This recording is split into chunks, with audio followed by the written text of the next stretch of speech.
Hey guys, আসসালামু আলাইকুম। আশা করি সবাই ভালো আছেন। আজকে আমি আমার আম্মুর আরেকটি ব্লগ নিয়ে চলে এসেছি আপনাদের সামনে। আপনারা বুঝতেই পারছেন, মানে পিছিয়ে দেখতে পাচ্ছেন পুরো অন্ধকার। আপনারা ভেবে নিয়েছেন এটা রাত। হ্যাঁ, রাত। আমাদের শ্যুট হয়েছে দুপুরবেলা, কিন্তু আমাদের বাসায় নেট না থাকার কারণে আমরা রাতবেলা এটা শ্যুট করেছি। প্লিজ এটা একটু ভালো মতো দেখবেন। এখন আমরা প্রতিদিনের মতো চুলাটা জ্বালিয়ে নেব। তারপর আমরা প্রতিদিনের মতো একটি পাত্র বসিয়ে দেবো এবং গরম করে নেব। পাত্রটা গরম হয়ে যায়, তাহলে এটাতে তেল দিয়ে দিবেন। তেল দিয়ে একটু আপনারা তেলটাকে একটু গরম করে নেবেন। তেলটা গরম হয়ে গেলে আমরা পেস্টটা দিয়ে দেবো, যেন লালচাভাবে ভাজা যায়। পেস্টটা ভালো মতো নেড়ে চেড়ে ভেজে নেব আমরা। পেঁয়াজে আমরা এখন আদা রসুন বাটা দিয়ে একটু ভালোভাবে নেড়ে চেড়ে নেব। এখন আমরা 1.5 টেবিল চামচ হলুদের গুঁড়া দিয়ে দেব এবং স্বাদ মতো লবণ দিয়ে দিব। আপনাদের পরিমাণ যতটুকু লাগে এতটুকু লবণ দিয়ে দিবেন। লবণ দিয়ে আপনারা একটু নাড়াচাড়া দিয়ে দেবেন, যেন পুরো পেঁয়াজের সাথে যে আদাটা এটা মিক্স হয়ে যায়। টমেটো আর মরিচ পেস্ট করে দিয়ে দিব, আগে থেকে পেস্ট করে রেখে দিবেন। পরে আমরা ওই মশলাটাতেই দিয়ে একটু ভালোভাবে নেড়ে চেড়ে নেব, যেন পুরো মশলাটা মিক্স হয়ে যায়। তারপর আপনারা আপনাদের যতটুকু পরিমাণে পানি লাগে ততটুকু পানি দিয়ে এটা পুরোটা মিশিয়ে নেবেন।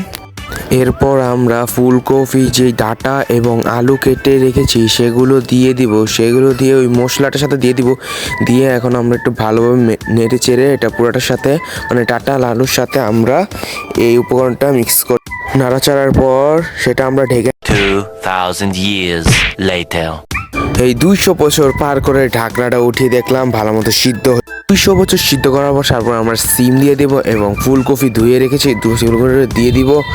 দিয়ে এখন আমরা সুন্দরভাবে লুচনি দিয়ে পাত্রটা ধরে মেখে নেব। আমরা দেখে নেব ভালো মতো সিদ্ধ হয়েছে না। সিদ্ধ হয়ে গেলে ভালো মতো একটু নাড়াচাড়া নিয়ে তারপর আমরা আবার পরিমাণ মতো পানি দিয়ে দিব, যেন আর একটু সিদ্ধ হয় এবং একটু ঝোল ঝোল হয়। তারপর আমরা একটু ভালো মতো নাড়াচাড়া দিয়ে দিব। আর 75 দিনের জন্য আমরা ঢেকে 75 years later. যে এখন ফুলকপি ডাঁটা এবং আলুগুলো সিদ্ধ হয়ে গিয়েছে, আপনারা দেখতেই পাচ্ছেন কত সুন্দর লাগছে। এখন আমরা কাতলা মাছটা দিয়ে দিব। আপনারা চাইলে অন্য মাছ দিয়েও এটা রান্না করতে পারেন, কিন্তু কাতলা মাছ দিয়ে রান্না করলে একটু ভালো হয়। এবং আমরা আস্ত কিছু কাঁচামরিচ দিয়ে দিব, দিয়ে একটু মাছগুলোকে ওই ঝোলের সাথে একটু ডুবিয়ে দেব, যেন মাছের ভিতরে ঝোলটা ঢুকে। A few moments later. আমরা ঢাকনাটা খুলে দিব। দেখতে পাচ্ছেন, হ্যাঁ আমার দিকে ক্যামেরা গোলা হয়ে গেছে। যাই হোক, এখন আমরা ধনিয়া পাতাটা দিয়ে দিব, কারণ ধনিয়া পাতাটা দিলে স্মেলটা অনেক সুন্দর আসে এবং খেতেও মজা লাগে। দেখতে পাচ্ছেন আমাদের তরকারিটা কেমন হয়েছে। প্লিজ আমাদের রান্নাটাকে একটু মশলা বলে একটু কমেন্ট করে জানিয়ে দিবেন। তারপর আমরা বেগুন ভাজার জন্য একটি ফ্রাই প্যান বসিয়ে গরম করে নেব। সেই গরম ফ্রাই প্যানে তেল দিয়ে আমরা তেলটাকে গরম করে নেব। আর আমরা সেই গরম তেলটাতে হলুদে মাখিয়ে রাখা বেগুনগুলো দিয়ে ভালো মতো একটু ভেজে নেব আমরা, যেন কালারটা উপরও কালো নিচেও কালো, মানে একটু পোড়া পোড়া হয়, খেতে একটু মজা লাগবে বেশি। তারপর আমরা ঢাকনাটা তুলে একটু বেগুনটাকে উল্টিয়ে দিব, যেন অপোজিট সাইজের মানে পার্টটা মানে একটু পোড়া পোড়া হয়, মানে একটু ভাজা হয়ে যায়। আমরা একটু ভেজে নেব। যেহেতু যদি তেল লাগে তাহলে আপনারা একটু তেল দিয়ে নিতে পারেন।